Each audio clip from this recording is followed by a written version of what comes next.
ఆరాధ్య 7వ భాగం. వెళ్ళిందమ్మా, వచ్చాక చెప్దాం. నేను హాస్పిటల్కి వెళ్ళాలని 1 డే లీవ్ పెట్టి ఇంట్లో ఉన్నాను. ఉపేంద్ర వస్తే మాట్లాడుతున్నాను. కంగ్రాట్స్ ఆరాధ్య అన్నాడు వీరస్వామి. ఉపేంద్ర కూడా కంగ్రాట్స్ చెప్పాడు. వాళ్ళిద్దరికీ థ్యాంక్స్ చెప్పి ఆరాధ్య ఇంట్లోకి వెళ్ళి శారవాణి మార్నింగ్ పెట్టిన లంచ్ బాక్స్ని బ్యాగ్లోంచి బయటికి తీసి ఓపెన్ చేసి తిన్నది. గదిలోకి వెళ్ళి పడుకుంది. శారవాణి సాయంత్రం ఆఫీస్ నుండి ఇంటికి వచ్చింది.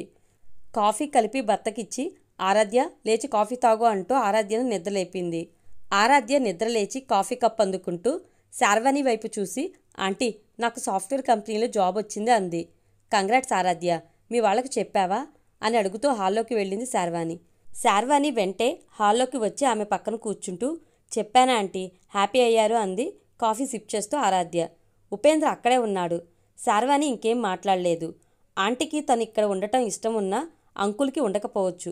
ఇన్ని రోజులు ఆయన లేకపోవడం వల్ల ఏమీ అనిపించలేదు. కానీ ఇప్పుడు తను ఇక్కడ ఉంటే వాళ్ళకి ఇబ్బంది కలగొచ్చు.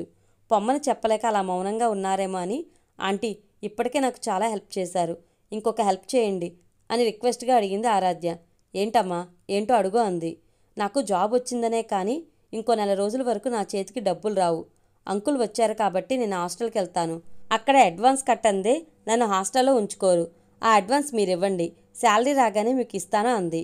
సరే అంటే లోపలికి వెళ్ళి హ్యాండ్ బ్యాగ్లోంచి కొంత డబ్బు తెచ్చి ఆరాధ్యకు ఇవ్వబోయింది శారవాణి. శారవాణి, నువ్వాగు, ఆ అమ్మాయికి డబ్బులు ఇవ్వకు అన్నాడు ఉపేంద్ర. ఆయన అలా అనగానే శారవాణి ఇవ్వబోతున్న డబ్బుల్ని వెనక్కి తీసుకుంది. ఆరాధ్య స్టన్నే చూసింది. ఆరాధ్యకు ఉద్యోగం వచ్చిందన్న వార్త తెలిసినప్పటి నుండి ఆయన ఆలోచనలు వేరే విధంగా సాగుతున్నాయి. ఆయన బాగా ఆలోచించి ఒక నిర్ణయానికి వచ్చాడు. అది ఎప్పుడెప్పుడు భార్యకు చెప్దామా అని సమయం కోసం ఎదురుచూస్తున్నాడు. ఆయనకు డబ్బులు వచ్చే దారి ఎంత చిన్నది కనిపించినా ఆ దారి వెంట ఎంత కష్టమైనా నడవాలనుకుంటాడు. ఆయన తత్వమే అంత. ఆయనకు తాగుడు, జూదం, దొంగతనం లాంటి ఇంకా ఏ ఇతర చెడు అలవాట్లు లేవు. డబ్బును ప్రేమిస్తాడు, డబ్బును ఆరాధిస్తాడు, డబ్బులోనే జీవిస్తాడు. ఆయన డబ్బు కోసం చేసే ప్రయత్నాలు అయిష్టంగా అనిపించినా పైకి ప్రకటించకుండా తల వంచుకుని వెళ్తుంటుంది శారవాణి. నేను తల ఎందుకు వంచుకోవాలి? నాకు ఉద్యోగం ఉంది. నేను మీ దగ్గర ఉండను, వెళ్ళిపోతాను. నాకు రెక్కలు ఉన్నాయి, ఎగిరిపోతాను అని ఆమె ఎప్పుడూ అనలేదు. డబ్బుల్ని చేతిలో పట్టుకుని అలాగే మౌనంగా కూర్చుంది శారవాణి. శారవాణి, ఇది నేను బాగా ఆలోచించే చెప్తున్నాను. దీనికి నువ్వేమీ అనకు. ఈ మధ్యన నువ్వు ఆరాధ్య తల్లి బిడ్డలా కలిసిపోయారు. అదృష్టవశాత్తు ఆమెకు జాబ్ కూడా వచ్చింది. ఎలాగో ఆ గదిని మనం వాడుకోవటం లేదు. ఆరాధ్యను అందులోనే ఉండని, మనతో పాటే ఉంటుంది. తనకి పెళ్ళై వెళ్ళిపోయేంత వరకు మన దగ్గరే ఉంచుకుందాం. హాస్టల్లో ఉంటే అక్కడ ఆరాధ్య ఎంత కడుతుందో ఆ డబ్బుల్ని నువ్వు తీసుకో అన్నాడు. ఆరాధ్య తన ఇంట్లో ఉండటం శారవాణికి ఇష్టమే, కానీ దాన్ని భర్తే ప్రపోజ్ చేస్తాడని ఆమె అనుకోలేదు. ఆరాధ్య వయసున్న పిల్లలు హాస్టల్లో ఉండటానికే ఇష్టపడతారు. తను ఇక్కడ ఉంటే ఇన్కన్వీనియన్స్గా ఫీల్ అవ్వచ్చు. పైగా వాళ్ళు కూడా ఒప్పుకోవాలిగా అంది శారవాణి. ఆరాధ్య వెంటనే, మా వాళ్ళు ఏమీ అనరా ఆంటీ, అంకుల్ చెప్పినట్లు నేను ఇక్కడే ఉంటాను. నాకు హాస్టల్లో ఉండటం అలవాట్లేదు. పైగా ఇక్కడ బస్సు ఎక్కితే నేరుగా మా ఆఫీస్ ముందు దిగుతాను. నాకు ఇక్కడే బాగుంటుంది. నేను ఇప్పుడే మా వాళ్లతో మాట్లాడతాను అంది. సరే, నీ ఇష్టం అంది శారవాణి. ఉపేంద్ర లేచి వీరస్వామి దగ్గరికి వెళ్ళాడు. ఆరాధ్య తల్లితో ఫోన్లో మాట్లాడుతూ తన గదిలోకి వెళ్ళింది. న్యూస్ పేపర్ చదువుతూ హాల్లోనే కూర్చుంది శారవాణి. ఆరాధ్య జాబ్కి వెళ్తుంది. శాలరీ తీసుకున్న వెంటనే తన ఇంట్లో ఉన్నందుకు ఎంత ఇమ్మని ఉపేంద్ర చెప్పాడో అంత డబ్బు తీసుకెళ్లి బ్యాంకులో ఉపేంద్ర అకౌంట్లోనే కడుతుంది. ఉపేంద్ర, శారవాణి, ఆరాధ్య ప్రతిరోజు ఆఫీసులకు వెళ్ళి వస్తున్నారు. ఆ ఇంటికి 3 దగ్గర ఉంటుంది. ఎవరి టైం ప్రకారం వాళ్ళు ఇంటికి వస్తుంటారు. ఆఫీసులకు కూడా అలాగే వెళ్తుంటారు. ప్రతిరోజు మాదాపూర్ పెట్రోల్ పంపు దగ్గర బస్సు ఎక్కి ఆఫీస్కి వెళ్ళే ఆరాధ్య హేమంత్ బైక్ కొన్నాక హేమంత్ బైక్ మీద వెళ్తుంది. అతను ఆరాధ్య కోసమే బైక్ కొన్నాడు. ఎప్పుడో తప్ప రోజు ఆమెను అతను మాదాపూర్ పెట్రోల్ పంపు దగ్గర బైక్ మీద ఎక్కించుకుని ఆఫీస్కి తీసుకెళ్లి ఆఫీస్ అయ్యాక మళ్ళీ అక్కడికే తీసుకొచ్చి వదులుతుంటాడు. శారవాణి వాళ్ళ ఇంటి దగ్గరికి మాత్రం అతను వెళ్ళటం లేదు. అలా అని వాళ్ళు ముందే మాట్లాడుకున్నారు. అప్పుడప్పుడు వాళ్ళిద్దరూ ఏదైనా రెస్టారెంట్కి వెళ్ళటం, నచ్చిన ప్లేసులకి వెళ్ళి కూర్చోవడం చేస్తుంటారు. వాళ్ళు ఎక్కడ కూర్చున్నా ఎక్కడ తిరిగినా ఎక్కువగా ఆఫీస్కి సంబంధించిన విషయాలే మాట్లాడుకుంటుంటారు. మాటల మధ్యలో రాకేష్ గురించి ఉన్నది ఉన్నట్లు చెప్పింది ఆరాధ్య. అంతా విని, రాకేషే కాదు, రాకేష్ కన్నా ఇంకా డేంజరస్ ఫెలోస్ ఉన్నారు బయట. అమ్మాయిలు అంత త్వరగా ఎవరిని నమ్మకూడదు. నమ్మినా ఒంటరిగా ఎక్కడికంటే అక్కడికి వెళ్ళకూడదు. నీ పట్ల రాకేష్కి దుష్టబుద్ధి కలగనందుకు సంతోషించు అన్నాడు. అతను అలా అంటుంటే నిజమే, ఈ విషయంలో తను చాలా లక్కీ అనుకుంది. కాశీరెడ్డికి నేను నీకు ఉద్యోగం ఇప్పించినట్లు తెలిసి ఒకరోజు నిన్ను చూడాలని నాతో నిన్ను పరిచయం చేయించుకున్నాడు. ఆ రోజు బస్సులో రాకేష్ వెంటపడింది నువ్వే అని గుర్తుపట్టాడు. ఇక అప్పటి నుండి కాశీరెడ్డి ఊరుకోలేదు. రే రాకేష్, అప్పుడు బస్సులోంచి ఒక అమ్మాయి నీ వెంటపడింది కదా, ఎవరా అమ్మాయి, ఏం జరిగిందో చెప్పు అంటూ వెంటపడ్డాడు. పైగా కామెంట్స్ కూడా. నువ్వు కాశీరెడ్డికి తెలుసని రాకేష్కి తెలియదు.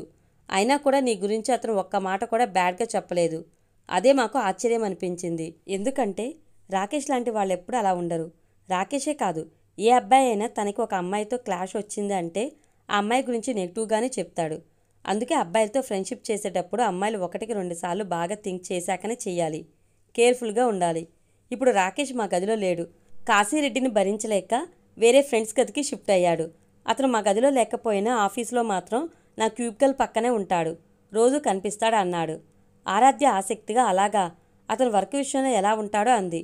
ఆమె వర్క్ చేసే బిల్డింగ్ వేరే కాబట్టి రాకేష్ ఆమెకు కనిపించడు. ఆమె రాకేష్కి కనిపించదు. అతనా అన్నాడు నవ్వుతూ హేమంత్. హేమంత్ నవ్వు వినగానే అర్థమైపోయింది ఆరాధ్యకి. రాకేష్ ఆఫీసులో ఎలా ఉంటాడో, అయినా అతనేం చెప్తాడా అని అతని వైపే చూసింది. రాకేష్కి పని కన్నా పనికిరాని కబుర్లు ఎక్కువ. ఆఫీస్కి సమయానికి వచ్చినా వెంటనే పని ప్రారంభించడు. గాసిప్లతో సమయాన్ని బాగా వృధా చేస్తాడు. ఆఫీస్లో ఉన్న ఇంటర్నెట్ని కూడా సక్రమంగా ఉపయోగించుకోడు. సోషల్ నెట్వర్క్ మీద గంటలు గంటలు గడిపేస్తాడు. ఎప్పుడు చూసినా పర్సనల్ మెయిల్స్ చూసుకోవడం, ఫేస్బుక్, ట్విట్టర్లోకి వెళ్ళటం చేస్తుంటాడు. ఫోన్లు వస్తే చాలు సెల్ ఫోన్ని చెవి దగ్గర పట్టుకుని అలాగే కూర్చుంటాడు.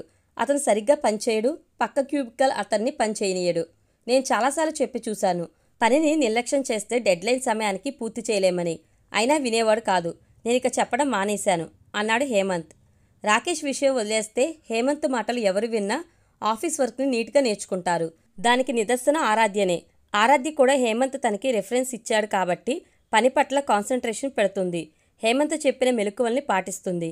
ఇక వెళ్దామా అంటూ లేచాడు హేమంత్. ఆరాధ్య సరే అంటూ ఆమె కూడా లేచి హేమంత్తో పాటే బైక్ వరకు నడిచి అతను బైక్ స్టార్ట్ చేయగానే అతని వెనకాల కూర్చుంది. ఎప్పట్లాగే వాళ్ళిద్దరూ మాదాపూర్ పెట్రోల్ పంపు చేరుకోబోతుండగా అటువైపు నుండి అదే సమయంలో ఇంటికొస్తున్న శార్వాణి వాళ్ళని చూసింది. ఆరాధ్య శార్వాణిని చూడలేదు. ఆమె ఎప్పట్లాగే ఇంటికెళ్ళింది. శార్వాణి ఆరాధ్య కన్నా ముందే ఇంటికెళ్ళింది. ఎప్పుడైనా శార్వాణి ఆఫీస్ నుండి వచ్చిన ఆరాధ్యను చూడగానే నవ్వుతుంది. కాఫీ తాగమంటుంది. రిఫ్రెష్ అయ్యి రిలాక్స్ అవ్వమని చెప్తుంది. ప్రేమగా మాట్లాడుతుంది. ఈరోజు అలాంటిదేం లేదు. ఆరాధ్య వైపు చూడాలంటేనే ఇష్టం లేని దానిలా అయిష్టంగా చూస్తూ, నువ్వు మా ఇంట్లో ఉండొద్దు ఆరాధ్య, వెంటనే వెళ్ళిపో. నీ సామాన్లు కూడా కొన్ని బయట పెట్టాను. ఇంకా ఏమైనా లోపల ఉంటే వెళ్ళి తెచ్చుకో అంది. ఆవిడ అటు ఇటు కదలకుండా గోడలా అక్కడే నిలబడింది. ఆరాధ్యకు అర్థం కాక బొమ్మలా నిలబడి దిక్కులు చూస్తుంది. ఆవిడ అలా అంటుంటే గదిలోకి వెళ్ళలేకపోతుంది.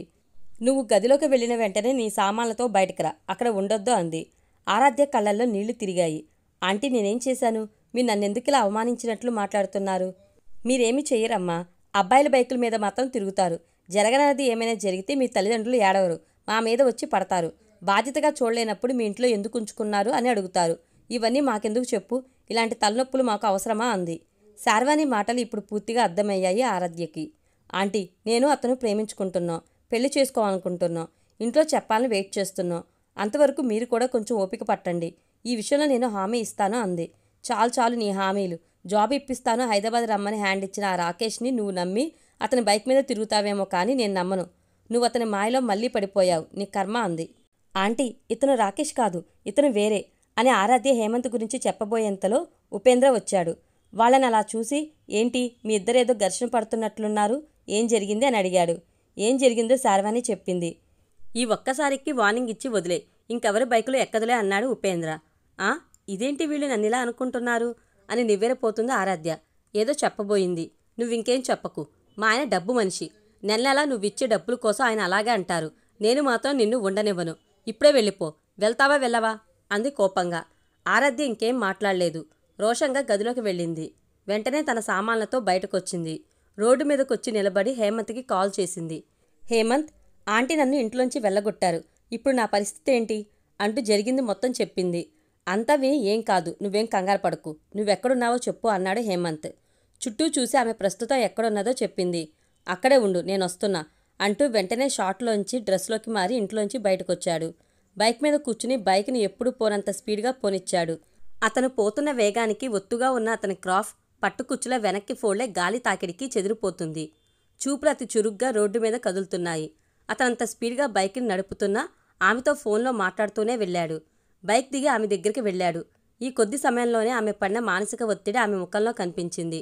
ఆమె భుజాల చుట్టూ చేయి వేసి, ఏ పిచ్చి, ఎందుకలా ఫీల్ అవుతావు, నేనున్నాను కదా అంటూ ఆమె తలను గుండెలకు అదుముకున్నాడు. ఆమె ఒక్క క్షణం మౌనంగా ఒదిగి ఆ తర్వాత సున్నితంగా అతని చేతిని విడిపించుకుని, ఇప్పుడు ఎక్కడికి వెళ్దాం హేమంత్ అంది. అతను వెంటనే ఆమె బ్యాగ్ను బైక్ మీద పెట్టుకుని ఎక్కు వెళ్దాం అన్నాడు. ఆమె బైక్ ఎక్కగానే బైక్ స్టార్ట్ చేసి ఆమె పనిచేస్తున్న ఆఫీస్కి దగ్గరలో ఉన్న లేడీస్ హాస్టల్లోకి తీసుకెళ్లాడు. హాస్టల్ వార్డెన్తో మాట్లాడి ఆరాధ్యను అందులో జాయిన్ చేశాడు. జాయిన్ చేసి బయటకు వస్తుంటే, ఒక్క నిమిషం హేమంత్ అంటూ వెనక నుండి పిలిచింది ఆరాధ్య. గేటు వరకు వెళ్ళిన హేమంత్ తిరిగి చూసి, ఏమైనా కావాలా చెప్పు, తెచ్చిచ్చి వెళ్తాను అన్నాడు. వద్దు హేమంత్ అంది. మరి ఇంకేంటి, ఎందుకు పిలిచావో చెప్పు అన్నాడు. చెప్పాలి, లేకుంటే నా మనసులో నేను ఏమనుకుంటున్నానో నీకెలా తెలుస్తుంది అంది. అంటే ఇంకా మనం ఒకరి గురించి ఒకరిని తెలుసుకునే స్టేజ్లోనే ఉన్నామంటావా? చచా, అది కాదు హేమంత్. మా వాళ్ళెవరూ దగ్గర లేకపోయినా అంతకన్నా ఎక్కువ కేర్గా నన్ను చూసుకుంటున్నావు, అది చెప్పాలనే పిలిచాను. నాకు మా మమ్మీ డాడీల కన్నా, మా బాబాయిలు పిన్నిల కన్నా నువ్వే ఎక్కువగా అనిపిస్తున్నావు. నిజం హేమంత్ అంది నవ్వి. ఆమె చాలా ఓపెన్గా మాట్లాడుతున్నట్లు ఆమె పెదవులు చాలా స్థిరంగా కదులుతున్నాయి. ఆ పెదవుల మధ్యలో వెన్నెల మెరిసినట్లు లేలేతగా కనిపిస్తున్న ఆ నవ్వునే చూస్తూ, థ్యాంక్ యూ, అవసరమైతే కాల్ చేయి ఆరాధ్య అంటూ వెళ్ళిపోయాడు హేమంత్. అక్కడే నిలబడి చాలాసేపు అతను వెళ్తున్న వైపే చూసింది ఆరాధ్య. ఒక మనిషి కోసం ఇంకో మనిషి పడే తపన, తాపత్రయం అంటే అదే. హేమంత్ ఆరాధ్యను పెళ్లి చేసుకోవాలనుకున్నాడు. ఆ విషయం హేమంత్ తన స్నేహితులతో కూడా చెప్పుకున్నాడు. హ్యాపీరా అంటూ హేమంత్ని హక్ చేసుకుని తమ సంతోషాన్ని తెలియజేశారు.